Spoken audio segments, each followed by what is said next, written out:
Y por cierto, una disculpa ayer, chavos, que se me fue la onda. ¿Quién sabe por qué me apareció ahí el icono? A veces se mueve la pantalla, ¿no? Por ejemplo, ahorita que pongo admitir, si le pongo admitir a uno, entra otro y cae abajo. Y en este caso ayer, quién sabe por qué le pinché en salir No, y que me salgo, ya no pudimos entrar a tiempo. ¿Qué pasó, Kenia? ¿O quién quería? no, es que me acaba de decir Adrián, sí, por favor le da chance de entrar. Ya entré. Ah, Gracias. ahorita ya, lo que pasa es que ahorita ya estoy dando chance de que entren los demás. Me estoy reacomodando.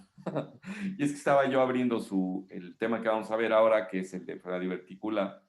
Estaba yo abriéndola para dejarla en respaldo de la pantalla de ahorita y ahorita al compartir pantalla ya tengan ustedes lo que queremos. Pero, como estaba yo pidiendo disculpas y sobre todo a este Adrián que estaba haciendo alguna pregunta por ahí relacionada con lo de tratamiento quirúrgico de la obesidad, pues terminamos con el tema. Nada más aquí unos minutitos, díganme ustedes, ¿qué onda? Yo iba a preguntar, doctor, qué bueno que me recuerda, que en las técnicas malabsortivas, ¿no? Había comentado usted que estas Las usan sobre... malabsortivas, vamos a irnos a puramente malabsortivas. Solamente está el switch duodenal, el switch a donde lo que hacemos es desconectar. ¿Se acuerdan que les mostraba yo que nada más queda un metrito de intestino funcional? O sea, ¿qué es lo que lo hace funcional? Que se mezcle el alimento con enzimas pancreáticas y con bilis para poderse absorber. Y entonces, si tú desconectas el intestino y lo vas a conectar hasta abajo, pues vas a tener un montón de intestino por el que no va a pasar este alimento y sobre todo que también ya lo desconectaste a nivel del estómago, ¿no? Entonces, al principio se empezó a practicar cirugía a donde nada más se desconectaba el intestino y se dejaba un segmento sin función y se conectaba hasta allá abajo. Y los pacientes se súper desnutrían, ¿no? Tenían diarrea, síndrome de mala absorción, pues se morían. Pero ok, Eso, entonces, regresando aquí, de estas malabsortivas puras casi no se utilizan muy poco y se utilizan más para pacientes hiperobesos, pero en ese sentido lo que hacen es las mixtas, restrictivas más malabsortivas, hacerlas un poco más malabsortivas, utilizando segmentos más largos de desfuncionalización. Eso es todo. Pero, a ver, no te quito la idea de tu pregunta, venga.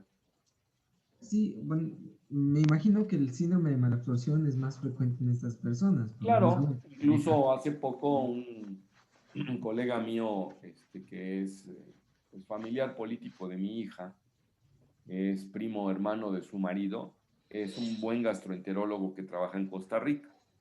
Debe estar cuarentón y pues le hicieron a él le hicieron un bypass gástrico de solamente 2 anastomosis y le desfuncionalizaron demasiado y venía de 115 kilos, midiendo como unos 65, unos 68. Llegó a 45 kilos. Ahí no solamente no logró su peso idóneo, sino que se estaba desnutriendo y estaba muriendo. ¿Eh? Entonces tuvo que reintervenir y obviamente como estaba desnutrido, pues tuvo lo no esperado fíjese, siendo médico, un médico distinguido trabajando en San José de Costa Rica y pues obviamente en el mejor hospital y sus cuates y que se fistuliza. El paciente estuvo en la terapia y demás, entonces pónganse ustedes a pensar, ¿no? Entonces, afortunadamente salió adelante, pero a él sin querer le hicieron un poco más de malabsortivo, ¿no? Entonces, pues tenía él un síndrome de mala absorción intestinal, tenía diarrea todo el tiempo y baja y baja y baja, baja de peso, y comía más y peor diarrea, comía más y peor diarrea. Pues entonces hasta que no le corrigieron y le reanastomosaron otra vez, le acortaron lo que habían desfuncionalizado para que tuviera más asa y ahora parece que está bien, parece que está contento, ya está ganando peso. Ya no he tenido comunicación con él, por cierto, pero cuando estuvo malito, pues ahí estábamos comunicando. Entonces, sí, es lo que produce, síndrome de mala absorción. Y ¿Alguien más tiene entonces, en alguna estas pregunta? personas, Ajá. eh, necesitan recibir ya una alimentación especial, o sea, Claro, fórmulas esa es una de las especiales. broncas que yo le veía a esa cirugía. Los pacientes a los que se les hace eso tienen que tomar complementos vitamínicos de por vida. No todos, algunos se adaptan muy bien. En los que se hace menos resección, los pacientes pierden menos peso, pero no se ven tan afectados y se sienten a gusto así. No alcanzan su peso idóneo, pero pues están tranquilos, se les quitan las comorbilidades. Se puede decir que se tiene éxito con esa cirugía. En los que tienen esta mala absorción, hay que plantearse más adelante si se tienen que reintervenir para pues, hacer las conexiones un poco más altas y dejar menos intestino desfuncionalizado, porque si no, se pueden morir de eso. O sea, no es muy alto el porcentaje cuando se seleccionan bien de muertitos en esto, pero se mueren los pacientes. Y una de las broncas que generan son, por ejemplo, intubarlos fácilmente de urgencia. Muchas veces estos pacientes tienen sangrados postoperatorios y una de las broncas de los superobesos es que no se detectan tempranamente complicaciones. Por ejemplo, fuga intestinal y peritonitis. Lo único que se les ve a veces es amoratamiento de los labios, taquicardia y no dan ningún otro dato, no les duele, tienen analgésico ya en el postoperatorio inmediato y están como si nada y entonces el paciente tiene una grave complicación y hasta que no tienen ya datos hasta de choque, no están dándose cuenta que traen una complicación. Los pacientes tienen que estarse metiendo ante la más mínima duda la tomografía para ver si no tiene líquido libre en la cavidad, ¿no? Ese es lo más sensible para eso. El ultrasonido con tanta grasa luego no ven nada, ¿no? Entonces, ese es el que tenemos. Bueno, vamos a pasar a nuestro siguiente tema. Disculpe, doctor, es que yo tenía una duda. A ver, venga. Leí que también se hacía como método profiláctico la resección de vesícula biliar, pero no sé si realmente sí se realiza o se prefiere pues no retirarla. No todos la quitan. Lo que pasa es que los pacientes que bajan de peso en forma importante tienen un porcentaje elevado de colecistolitiasis. Dentro de la etiología de la colecistolitiasis está la baja de peso importante. Entonces, algunos grupos, precisamente por el problema que genera un paciente así, deciden hacer colecistectomía profiláctica. Esa es la causa. Entonces, unos están de acuerdo, unos no están de acuerdo. Los grupos que así lo toman es para disminuir el porcentaje que tienen. Los otros dicen que no, que hay que estar a las vivas y deciden incluso darle a los pacientes ácido urso desoxicólico para evitar que hagan, por un tiempo, que hagan litiasis vesicular. Una de las causas de litiasis vesicular son los ayunos prolongados. Ese es uno. Y el otro aquí, la pérdida de peso pura, no se tiene tan definida la fisiopatología de la formación de los coágulos, de los litos, curiosamente. Son más como de colesterol y por eso algunos grupos suelen dar ácido urso desoxicólico. Entonces eso es lo que se... No todos los pacientes a los que se les hace eso hacen litiasis y obviamente no a todos se les quita la vesícula. ¿Alguna otra pregunta? Gracias, doctor. No. Bueno, entonces vamos a pasar a nuestro siguiente tema, que es el de enfermedad diverticular. Déjenme ver por acá. Tenemos enfermedad diverticular. Ahí tenemos apendicitis aguda mañana. Entonces, y 2 días de apendicitis, creo que hay chance de poderlo hacer. Bien. Voy a pasarles un caso clínico de un paciente que tuve. Fíjense, es un varón de 48 años de edad, dedicado a la imprenta y a la publicidad. Fumaba 10 cigarrillos diarios en los últimos 20 años, alcoholismo social moderado, 40 a 50 gramos una vez al mes, entonces echaba 4 o 5 tragos. No hace ejercicio, dice que tuvo fiebre tifoidea y hepatitis tipo A en la infancia y trae una larga historia de dispepsia y de gastritis, según él dice, ¿no? Entonces, obviamente no tienen la confirmación por endoscopía y por patología. La dispepsia, pues esa sí es obvio, pues es mala digestión. El padecimiento actual lo inicia una semana previa a verlo, con diarrea en número de 8 veces al día líquidas, con pujo y tenesmo. se automedicó el Pepto-Bismol. Dice que se le quitó parcialmente la diarrea y al cuarto día presentó 3 evacuaciones disminuidas de consistencia y se agregó hipertermia de 38.5. Dolor cólico de predominio en cuadrante inferior izquierdo de abdomen. Continuó con Pepto-Bismol y agregó paracetamol con discreta mejoría. Al agregarse vómito y no ceder la fiebre, el día que se le valoró, por eso dice el día de hoy, acude con gastroenterólogo que lo vi a la consulta de cirugía por la posibilidad de abdomen agudo. Fue con un colega mío, que por cierto acaba de fallecer, no de COVID, dicen que se durmió y cuando despertó se murió dormido, afortunadamente. O sea, era un muy buen hombre, un muy buen gastro, que se retiró a los 70 años exactamente, yo creo habrá tenido 72 ahorita, 71, con muy buen estado general, y dejó de ejercer hace más o menos 1 año y medio. Casualmente me dejó su consulta y se fue a vivir a León.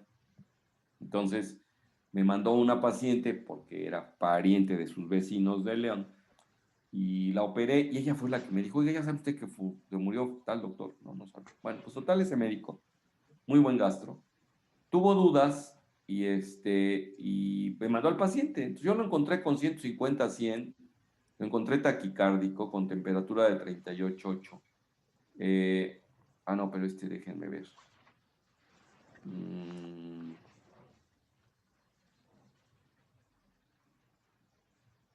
No, aquí me salté.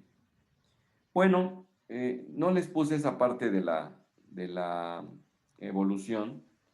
La cosa es que yo lo vi en la consulta y lo vi sin fiebre, tenía como 88, 89 de frecuencia cardíaca.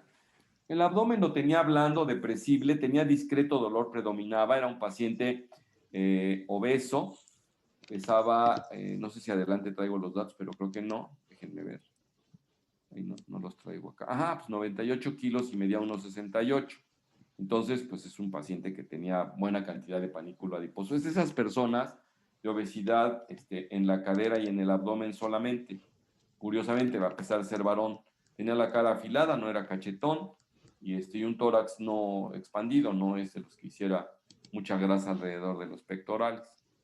Entonces, pues el paciente no me denotaba datos de irritación peritoneal, lo único que llamaba la atención era la hipertermia y la discreta taquicardia. Sin embargo, solo había recibido Pepto-Bismol y paracetamol. Dije, bueno, pues el paciente lo que tiene es una gastroenteritis maltratada, pero ante la duda, mi colega el gastro dijo, mejor que el cirujano opine. Dijo, pues yo soy cirujano gastro y muchas veces veo pacientes así. Dije, bueno, lo mandé a su casa y le digo, vamos a tomar ciprofloxacino, como si fuera una gastroenteritis infecciosa, y va a tomar usted, le mandé Floratil, Saccharomyces boulardii, y le dije, vas a tomar un antiespasmódico en caso de que tengas cólico, y si no cede la molestia en cosa de 24 o 48 horas, dirígete conmigo, por favor. Para eso lo venía acompañando un amigo que era paciente mío, al que yo ya le había hecho una plastía inguinal, y llegó incluso ese día acompañándolo y me dice, oye, qué bueno que mandaron a mi amigo, a mi compadre contigo, coincidió. Dije, pues qué padre.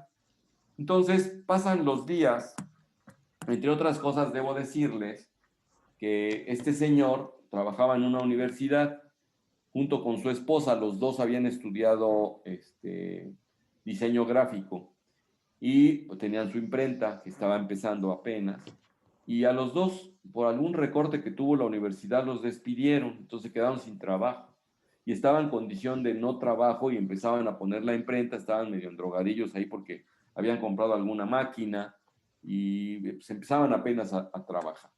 No les empezaba a ir mal porque a pesar de estar iniciando ya tenían algo de trabajo, pero tenían más deudas que trabajo. Entonces, bueno, por ahí del tercer día después de esta consulta, me habla su amigo y me dice, oye, fui a visitar a mi compadre y lo veo peor. Le digo, ¿y por qué no me ha hablado? Le digo, pues si habíamos quedado que si no mejoraba, que viniera otra vez a la consulta conmigo. Dice, pues ya sabes cómo es miedoso y sobre todo que no tiene dinero, no quiere saber de gastos. Dije, no, pues está cañón. ¿Y cómo lo ves? No, pues muy mal, está vomitando y demás. Le digo, no, ¿sabes qué? Que se vaya a hospitalizar. Esa vez lo mandé al Hospital Betania. Entonces, ahí lo encontramos a él déjenme ver ahorita si esta es la exploración, porque con 110 de frecuencia, no, sí, esa fue la exploración que le hice, a donde lo encontré diaforético, con buen estado general, mucosa oral seca, cardiopulmonar, sin datos, abdomen discretamente distendido, con abundante panículo, blando y depresible, con dolor generalizado, o sea, tenía dolor en los otros lados del abdomen, y dije, pues esto corresponde a una gastroenteritis. Me dijo que el día previo había tenido 8 evacuaciones disminuidas de consistencia, y sí, lo que les dije, les había dado ciprofloxacino, Floratil, y se le dijo que si no cede la fiebre o aumenta la molestia, acuda nuevamente conmigo o a urgencias porque el problema podría ser quirúrgico. Honestamente, en ese momento yo no lo vi quirúrgico. Por eso es que le prescribí le di esta medicación. No sé si hasta acá quieren ustedes hacer algún comentario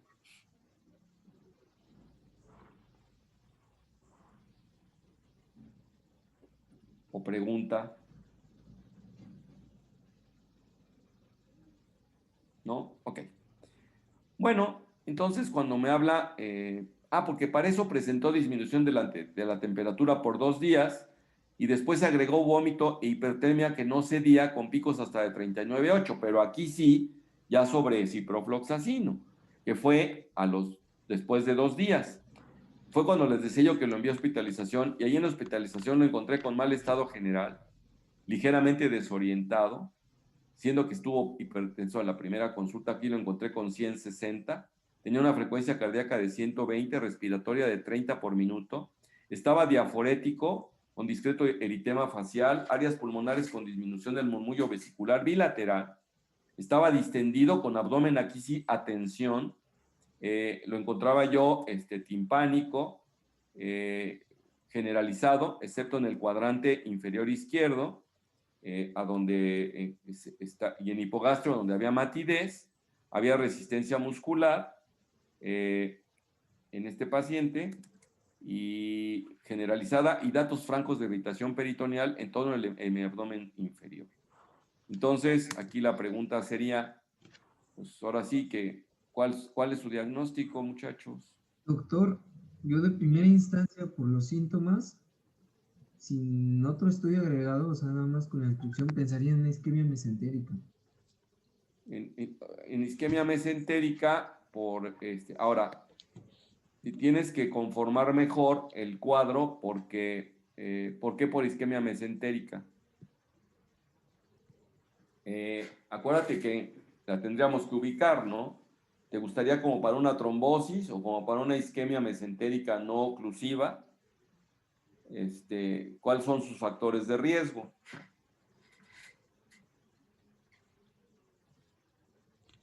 Porque los factores de riesgo con él, pues sería el tabaquismo nada más y la obesidad, ¿no? Entonces, pero tiene 48 años de edad. Sobre todo, pongan ustedes a pensar que estamos en el tema de enfermedad diverticular. Un poco le estoy planteando así el tema porque acuérdense ustedes que doy la clase mixta para los que ya tuvieron digestivo, para los que tuvieron digestivo chafón y para los que no han tenido digestivo. Entonces, ahorita, cuando empiecen a ustedes a oír los que no han tenido digestivo o digestivo chafón, algunos comentarios, porque puede estar salpicado, algunos temas pudieron haberlos visto que encajen con esto, pues traerlos al caso clínico. Por ejemplo, cuando vi al paciente pude haber descartado del todo gastroenteritis infecciosa.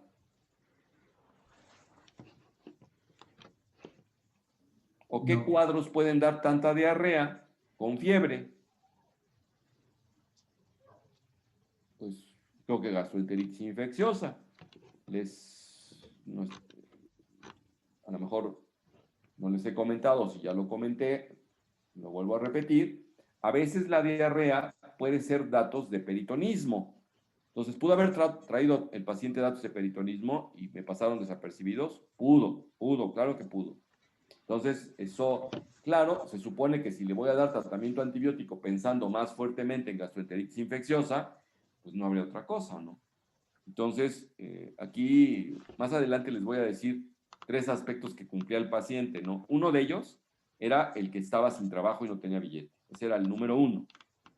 Me pregunto si no incluso su compadre le haya pagado las consultas esa vez, curiosamente, ¿no?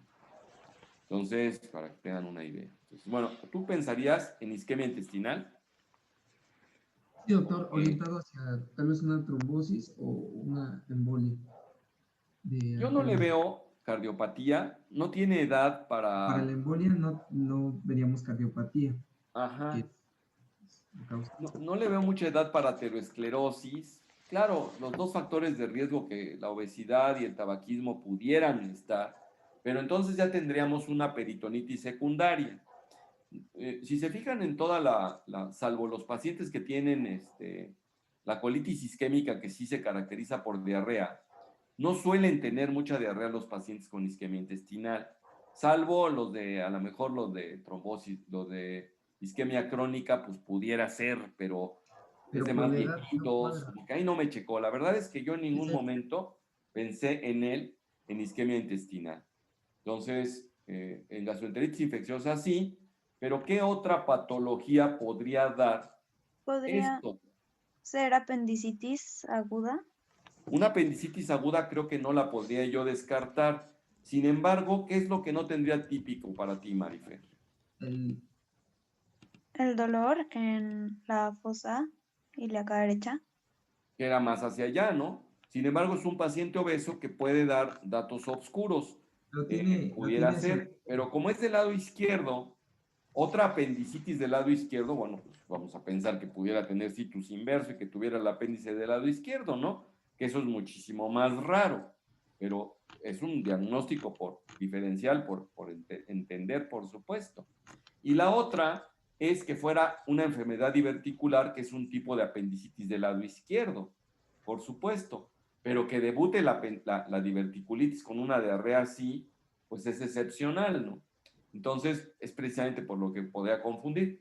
Entonces, si es el caso, ¿hay alguna otra patología que para ustedes produzca tanta diarrea y que haya dado este cuadro al final? El paciente no tiene antecedentes de cirugía. Por ejemplo, una oclusión intestinal podría ser, permítanme un segundo, por favor. ¿Sí diga? Dígame, doña Agus. Estoy dando clases en este momento. ¿Me puedo comunicar con usted en cuanto termine? Muy bien. Bueno, entonces estaba yo con ¿alguien de ustedes se le ocurre algún otro diagnóstico que no sea la posibilidad de apendicitis, varón, una diverticulitis, pero 48 años de edad? En 48 años de Podría edad, pensar en cáncer colorectal, cáncer pero colorectal, pero sobre todo una diarrea tan intensa y que haya debutado con perforación o algo así. Y en esta edad, sin antecedentes previos de familiares con cáncer, que les puedo decir, no tenía familiares con cáncer, pues difícilmente yo creo que se podría apoyar cáncer de recto. Colitis ulcerosa crónica idiopática, como que no es sanguinolenta. Enfermedad de Crohn, por ejemplo, con diarrea pura, pero como que ese cuadro más bien es agudo, ¿no? Entonces, como cuadro agudo, podríamos descartar diverticulitis de Meckel. no. Pues, podríamos pensar en divertículo de Meckel, una diverticulitis de Meckel podría ser. ¿Qué otra patología se les ocurre? Pues a mí la verdad ya no se me ocurre otra. Bueno, eh, una vez que el paciente se pone peor, ¿no?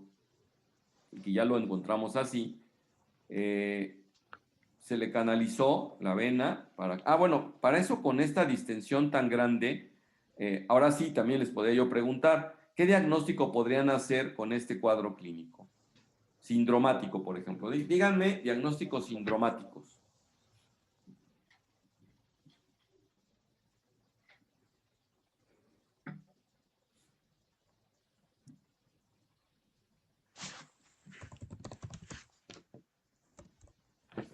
¿No?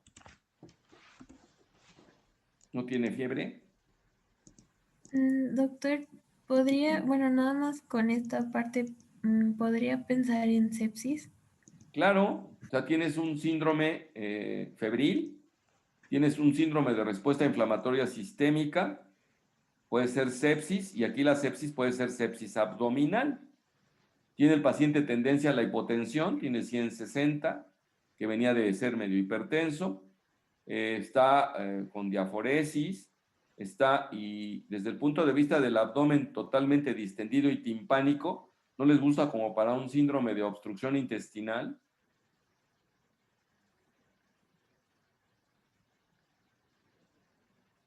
Pero por la diarrea, La diarrea fue previa, acá ahora ya no tiene, y ya lo que tiene es vómito, entonces y sí, está distendido y timpánico. podríamos ¿Y, pensar también en una y obstrucción. tiene antecedentes quirúrgicos?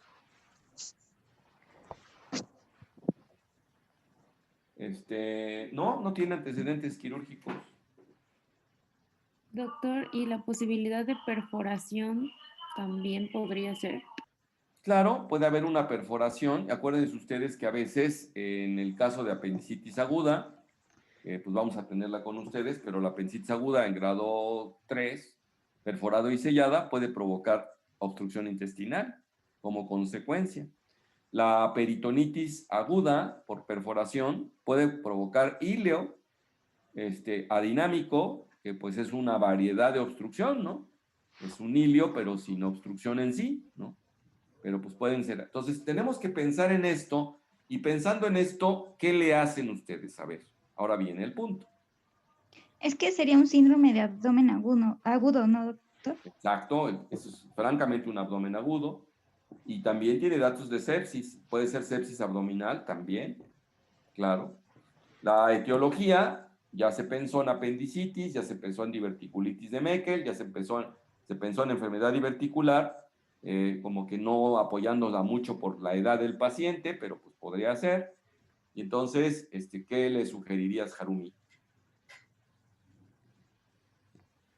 Hacer un ataque. ¿Qué más? Tienes que ¿Qué? manejarlo por prioridades. La toma de laboratorio. Pues sí, el laboratorio estaría bien. ¿Qué le pedirías, Diana? Pues química sanguínea para valorar como tal el estado pues general del paciente, las pruebas de función hepática por si hay alguna afección en estas, biometría. O sea, para síndrome de respuesta inflamatoria lo que vamos buscando es biometría. En el caso de que tengamos choque o deshidratación, la posibilidad de que el paciente haga retención de azuados, y ahí es donde entra la química sanguínea. Realmente no nos interesa gran cosa los triglicéridos o el colesterol. Con que tengamos urea, glucosa, urea y creatinina, basta. Los electrolitos séricos serían necesarios, la biometría también, y las pruebas de funcionamiento hepático pudiesen estar indicadas o no, porque no vemos tan tocado al paciente, pero pues no nos estorban, ¿no? Entonces no tendrían prioridad. Si es que lo voy a operar, eventualmente, pues pedir tiempos de coagulación. Si hay sepsis, pues obviamente ver cómo andan las plaquetas, y a veces se acuerdan ustedes que podemos tener coagulopatía por sepsis, ¿no? Bien, entonces, ¿qué otra prioridad tenemos? Eso es de laboratorio, pero ¿qué otra prioridad tenemos ante un abdomen agudo? Ya Harumi decía que había que hacerle un ataque como para ir a ver si nos da más luz, ¿no? Y eso lo comparto, pero ¿y al paciente qué le hago? Viene la enfermera con su aguja, le quita sangre, se va y ahí lo dejan. No, hay que estabilizarlo. Empezar con un manejo con líquidos. ¿Ok? ¿Y qué líquido le pones? Solución Hartmann. Solución Hartmann. ¿Cómo la indicarías a la enfermera? 1000 para 24 horas. Ajá, 1000 para 24. Pues, oye, Si tú te tomas 1000 en 24, te deshidratas, ¿no? No, realmente no sé cómo para cálculo de soluciones, doctor. Pues, Ahí ¿cuándo sí. se te ocurre? ¿A poco no viste Chorrillo el año pasado? Ah, bueno, sí. Tengo entendido que la fórmula son 3 mililitros por kilogramo de peso. O Entonces, de sea, acuerdo a a este eso. paciente, si tiende a la hipotensión y trae 120 de frecuencia cardíaca y traes con abdomen agudo, pues lo más seguro es que necesite líquidos. Entonces tendrás que meterle una carga rápida para, cuando menos, estabilizar su presión y estar enterado que tienes. Entonces hay que canalizarlo con una vena suficientemente gordita por si necesita una infusión de líquidos importante el paciente, ¿no? Bueno, pues ahí les va lo que sigue. Se canaliza con carga rápida de soluciones con cristaloides, que puede ser Hartmann, o sea, pasarle 1 litro en 1 hora. ¿eh? Y después podemos incluso calcular más adelante cuál es su déficit de líquido si es que existiera. Como estaba distendido y timpánico, se intenta colocar una sonda nasogástrica y cuando la empieza uno a introducir, encuentro que hay vómito en proyectil en varias ocasiones, que completó el paciente 3 litros de líquido fétido de aspecto fecaloide. ¿Qué les dice eso de que el paciente, cuando le quise meter la sonda, vomitó 3 litros de líquido de aspecto fecaloide? ¿Qué diagnóstico le haría? Obstrucción. Obstrucción. Obstrucción intestinal, ¿no? Y de todas maneras, esta obstrucción pudo haber generado una perforación en un momento dado, pues puede, ¿no? El paciente está séptico. Y ahí te va, tú que habías pedido tu laboratorio, hemoglobina de 12.8, hematocrito de 38, 28,000 leucos, 20 bandas, plaquetas 480,000, glucosa de 180, urea de 48, creatinina de 2.3, electrolitos séricos de 120, el sodio, cloro de 88, potasio de 3.5, gasometría arterial con pH de 7.31 con acidosis metabólica, tiempos de coagulación un poquito prolongados. Bueno, no normales. Entonces, discreta anemia, leucocitosis del cocol, desviación hacia la izquierda tremenda con 20 bandas, plaquetas un poco aumentadas como reactante de inflamación aguda, glucosa discretamente elevada, pues por estrés, por supuesto, o es prediabético, no lo sabíamos. La urea no elevada, pero la creatinina sí. Podría ser prerrenal esta elevación de la creatinina, sin ser francamente una insuficiencia crónica. Los electrolitos bajo el sodio y el cloro por vómito, y el potasio un poco bajo también probablemente por falta de ingesta o de haberle puesto soluciones previas estando en su casa, ¿no? Entonces, a ver, Diana, con esto, tú que pediste el laboratorio, Harumi, bueno, a Harumi le debemos su tomografía. A ti, Diana, que ya pediste tu laboratorio, ahí lo tienes. ¿Qué onda? Pues ya está mostrando un dato importante que son los leucos, entonces sí hay como un proceso infeccioso y en base al sodio pues sí está, lo podríamos atribuir a la deshidratación que tiene. Al vómito, ¿no? Al vómito en sí, porque pues por ahí cloro y sodio sale ahí. ¿Qué otra cosa? ¿Estarías de acuerdo con Harumi en pedirle una tomografía o lo llevas a quirófano o le dejas la sonda o qué haces?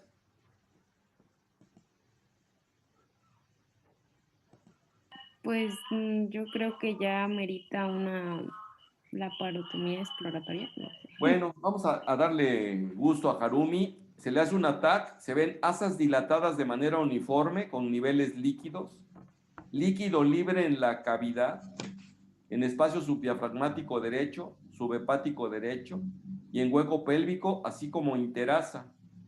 Interpretación que dio el radiólogo: sepsis abdominal versus perforación de víscera hueca. Se le dio hidratación, doble esquema antibiótico, se inició ceftriaxona y metronidazol. A ver, Harumi, ahí está tu TAC, ¿qué onda? Aquí, doctor, tendríamos que utilizar ya la clasificación de Hinchey, bueno, de Hinchey, ¿no? Bueno, en principio, ¿qué onda, Harumi? Pues sí, pudo haber sido una obstrucción. Bueno, es que no sé si debido a la obstrucción se pudo haber generado la perforación. O sea, Mm, Bueno, una obstrucción intestinal y ahora debutó con diarrea. ¿Hay alguna diarrea aguda que genere una obstrucción y perforación? Pues difícilmente, ¿no? Entonces, con esto pueden ustedes descartar apendicitis, diverticulitis de Meckel o diverticulitis aguda, sigmoidea. Yo digo porque tú, Adrián, ya le quieres hacer clasificación de Hinche y Kaiser, ¿no?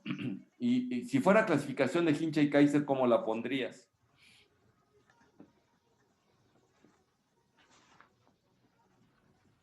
No menciona nada de respecto a solo es el líquido libre, entonces Exacto. consideramos Entonces médica. lo que tenemos es probablemente una obstrucción con perforación.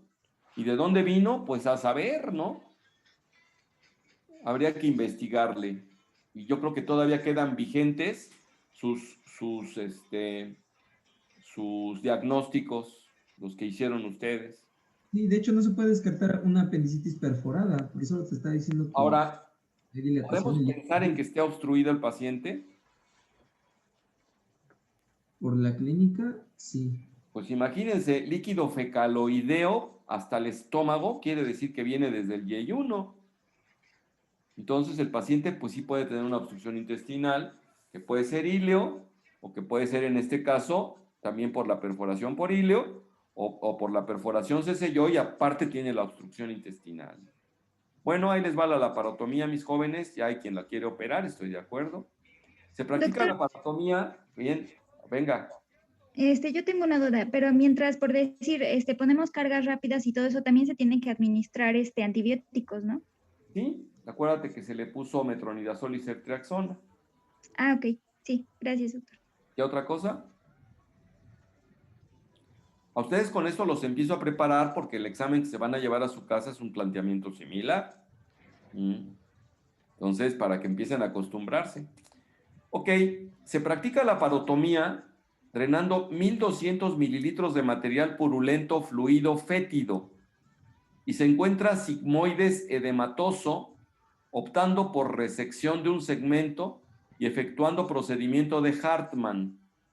Ese Aseo es el, exhaustivo con 15 litros de solución fisiológica hasta obtener líquido claro y cierre de la cavidad abdominal dejando drenaje de Penrose en ambos flancos.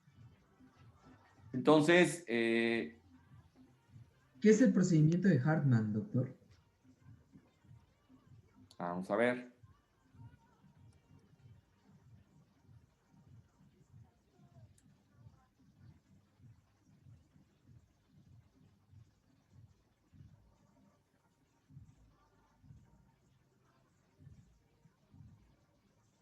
Vamos a ver.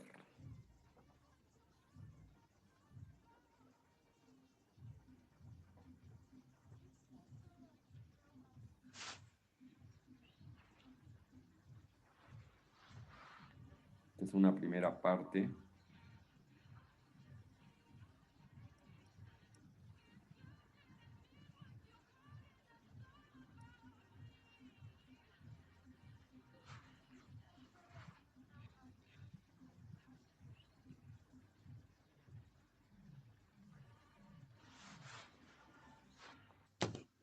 Para que les muestre yo precisamente qué es lo que se hace en el procedimiento de Hartmann, ¿no?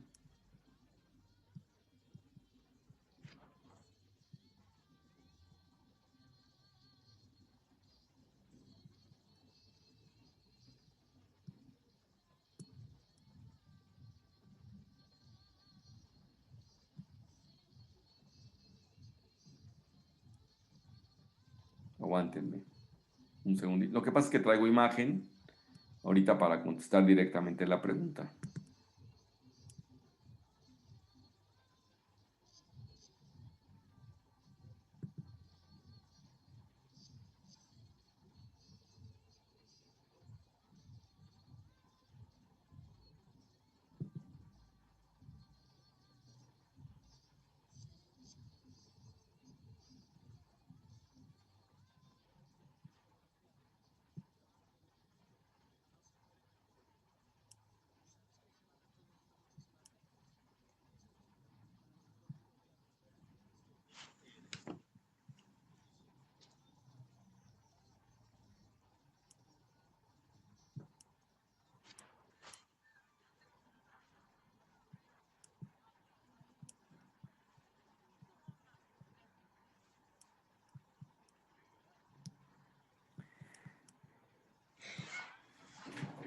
Acá tienes. Este es el procedimiento de Hartmann. Se quita el pedazo de sigmoides que consideras que está enfermo, dejas el muñón del recto y haces una colostomía. Eso es lo que se conoce como procedimiento de Hartmann. ¿Sí? Bueno, entonces resulta que el paciente, es el mismo caso, al colocar la sonda. Acá está la TAC, Hanumi, por cierto, que habías pedido. Había dilatación de asas y había líquido libre, porque incluso acá hay líquido, y hay de libre en la tomografía. Si no me equivoco, doctor, ahí se observa el signo del grano de café, ¿no? Aquí pareciera, pero no es como para pensar en vólvulo de sigmoides. Es en realidad nada más, son dos asas ahí dilatadas. No, en la siguiente Está imagen. tampoco, Ajá. no hay uno claro en grano de café para pensar en el de sigmoides, ¿no? Sí es Ahora que considerable. tengamos obstrucción intestinal, lo vamos a aclarar. Porque, bueno, no importa, yo creo que podemos ir divirtiéndonos aquí un poquito. Vamos a ver para que no chillen. No, tenemos obstrucción intestinal ya en breve con ustedes, ¿no? Si mal no recuerdo. Pero ahorita a ver, vamos a ver. Doc, y una pregunta, ¿no hubiera sido también buena opción realizar algún enema con vario? En estos pacientes, si tú le metes enema por vario, si tiene una perforación, porque ya te dijeron en la TAC que está la perforación, el vario cuando se sale del intestino, pretendiendo hacer diagnóstico, genera una peritonitis por vario, que es un verdadero, ¿no? Entonces, no es aconsejable. En abdomen agudo, con perforación ya definida, no se recomienda ni endoscopía, ni algo que aumente la presión intraabdominal, como sería hacer el enema con vario. Puedes hacerlo con hidrosoluble si quieres, ¿no? Sospechándolo, pero con hidrosoluble. Con el vario, cuando sospechen perforación, no debe usarse. Mira, acá está la imagen de grano de café. A ver, vamos a ponérselas. Esta imagen sí como que está, vamos a decir que descarada en grano de café, ¿no? Esta, por un vólvulo de sigmoides, que eso es lo que sugerirías, ¿no, Gasga? Tenía por ahí Entonces, si la comparamos nosotros con la otra que les acaba yo de poner, ¿no? Y la volvemos a ver otra vez con más detenimiento, te darás cuenta que esta no es un asa de intestino grueso, son asas de intestino delgado, ¿sí? Y son varias, acá hay una, acá hay otra y acá hay otra, ¿sí? Y en la que seguía, como decía Harumi, acá tenemos una y si ustedes se refieren a esta dilatación más bien sería como del colon transverso o incluso del estómago, ¿no? Entonces es una dilatación enorme y muy lisa, como para, pues puede ser el transverso, muy dilatado, pero no tiene imagen en grano de café. ¿Sí? ¿Les quedó claro? Aquí está el del Sí, delgado. doctor, gracias. No hay imagen. Bueno, entonces ya habíamos dicho que se le pone esto, se le puso drenó lo que habíamos dicho, se le lavó con 15 litros de solución, es el mismo caso, nada más que puesto en cuadros. Las primeras 24 horas de posoperatorio el paciente tuvo evolución satisfactoria, corrigiendo parámetros clínicos y de laboratorio. Sin embargo, aumentaba su distensión abdominal y no había presencia de materia fecal a las 72 horas por la colostomía que se le dejó. Entonces ya habían pasado 3 días y no evacuaba. Y pues, yo no había encontrado otro sitio donde estuviera el paciente pues obstruido, ¿no? Salvo el edema que mostraba en el sigmoides. Yo no le vi ningún agujero tampoco, para que tengan ustedes una idea, ¿no? Déjenme ver nada más por acá. No vaya a ser que tenga yo pacientes citados. No me acuerdo haberlos citado, pero de repente no hay citados. Bueno, entonces, nuevamente el paciente presenta hipertermia y leucocitosis que había tenido de 14,000. Le bajó de 24 a 14,000 y ahora nuevamente tiene 24,000 y el paciente se quejaba, no tenía dolor abdominal, claro, lo tenía yo con analgésicos porque estaba recién operado, pero no había ruidos intestinales. ¿Qué le hacemos al paciente, muchachos? Ese es un hilio posoperatorio, ¿no, doctor? Podría ser, eso es lo que pensé. ¿Y cómo lo tratarías? O sea, una medio parálisis intestinal. Obviamente los electrolitos ya estaban normales. No había el pretexto de que por hipocalemia el paciente estuviera con hilio, que es una de las causas de hilio posoperatorio.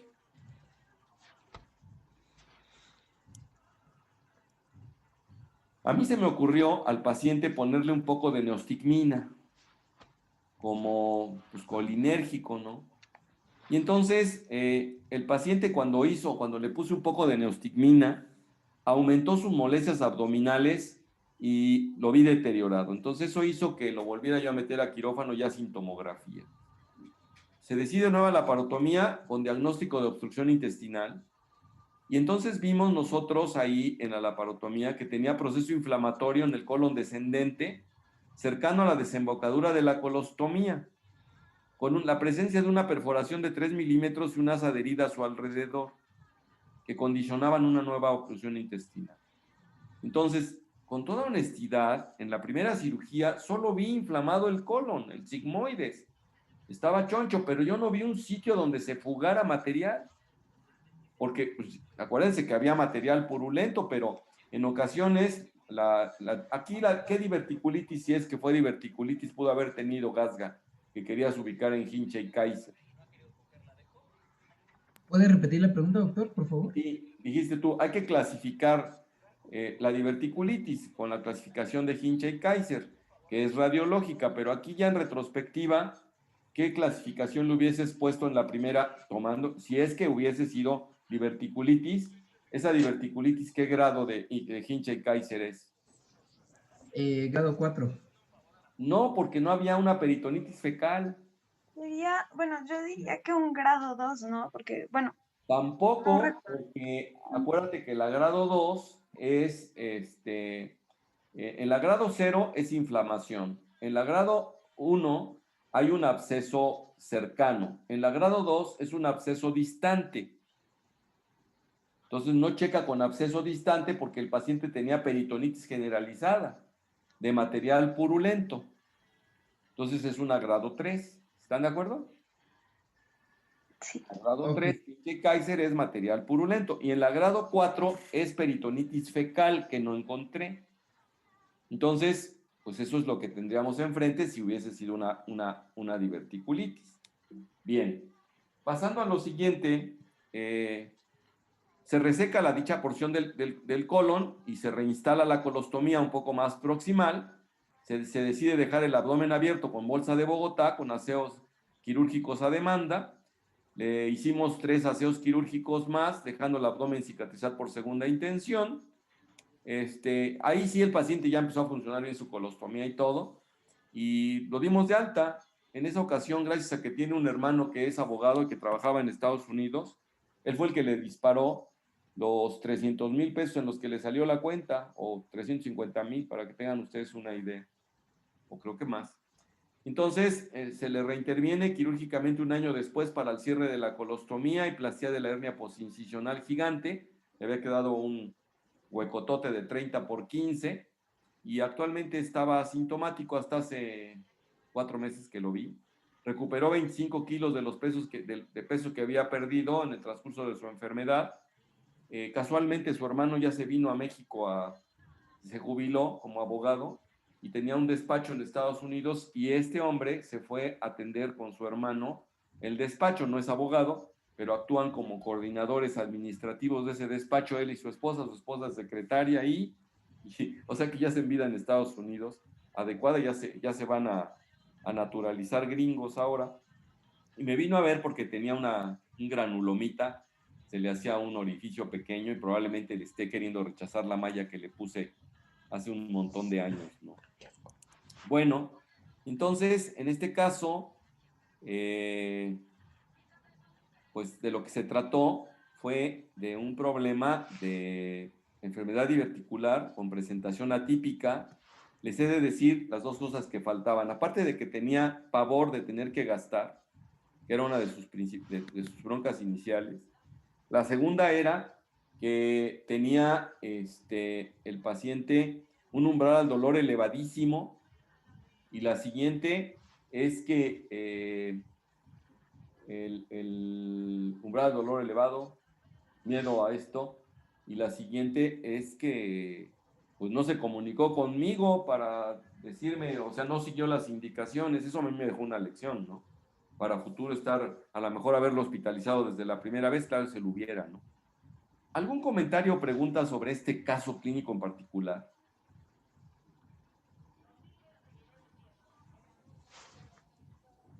O sea, en pocas palabras, ¿qué fue? Fue una diverticulitis aguda con Hinchey 3, no fue 4, 3, con obstrucción intestinal, y el paciente volvió a reperforarse en el postoperatorio inmediato, me pregunto, o era el orificio original y al abocar el estoma hacia la pared quedó con circulación deficiente y se terminó por perforar, volvió a taparse ahí y el paciente volvió a hacer obstrucción intestinal. Entonces el paciente tuvo una obstrucción intestinal por diverticulitis, ahí se pegó la tripa en la primera instancia, y en la segunda instancia se volvió a pegar otra vez en otra vez diverticulitis que tuvo. Mi pregunta que me he hecho hasta la fecha que no he podido contestar, ¿me pasó desapercibido ese orificio? No lo creo, porque cuando voy a abocar un asa de intestino tengo que ver la calidad del mismo, pero pudo haber sido. Y la otra es que por déficit circulatorio a la hora de abocarla y que ya la sangre no llega tan normal como cuando el intestino no está conectado en la pared, pues pudo haberse isquemiado otro divertículo que tenía y se le perforó. Hizo una reperforación ahí ante nuestros ojos, y la peritonitis que hizo ya no se puso peor desde el punto de vista sistémico porque estaba cubierto con antibiótico, estaba hidratado, pero se volvió a obstruir. Y no me quedó duda en volverlo a operar otra vez. Pues lo tuve que operar. Una de las indicaciones de obstrucción intestinal y de operación temprana y no darle manejo conservador es cuando están recientemente operados. Entonces, por eso hay que entrarles rápido. Y bueno, pues el paciente salió adelante gracias a eso, ¿no? Para que tengan una idea. Doctor, Sí, venga. yo tengo una duda. Entonces, en las personas que tienen divertículos, bueno, mi pregunta es que, bueno, la TAC en realidad no se ve que haya más divertículos. O sea, es posible que nada más tengan nada más uno o dos, o es más probable que tengan así varios, porque, bueno, Las más de no las sé. veces tienen un montón. Las más de las veces tienen muchos. Acá nada más para recordarles a ustedes, acá les estoy mostrando una diverticulitis Hinchey Kaiser 0, a donde solo se ve engrosamiento de la pared, pero tiene incluso un poco de contraste. Cuando están contrastadas, los divertículos se ven bien, ¿no? Déjenme ver si en esta se ve mejor. No, no se ve tan mejor. Déjenme ver acá. Acá, por ejemplo, sí, se ven acá, está contrastada y aquí sí se ven los divertículos, ¿no? Es una tomografía con los divertículos visibles. ¿Sí los ven? Doctor, no se ve, no se ve. Ah, no les he Creo que no la pasado. ha proyectado. Va.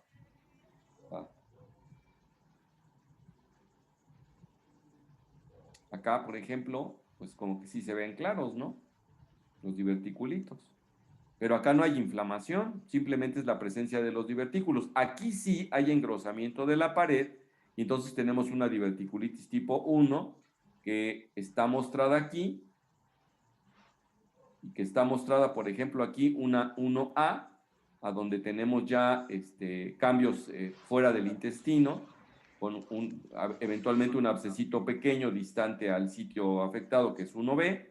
Tenemos una diverticulitis 2, a donde tenemos un absceso ya más grande, de 2 centímetros se habla, y distante probablemente a la zona afectada. Acá se ve, pero está localizado.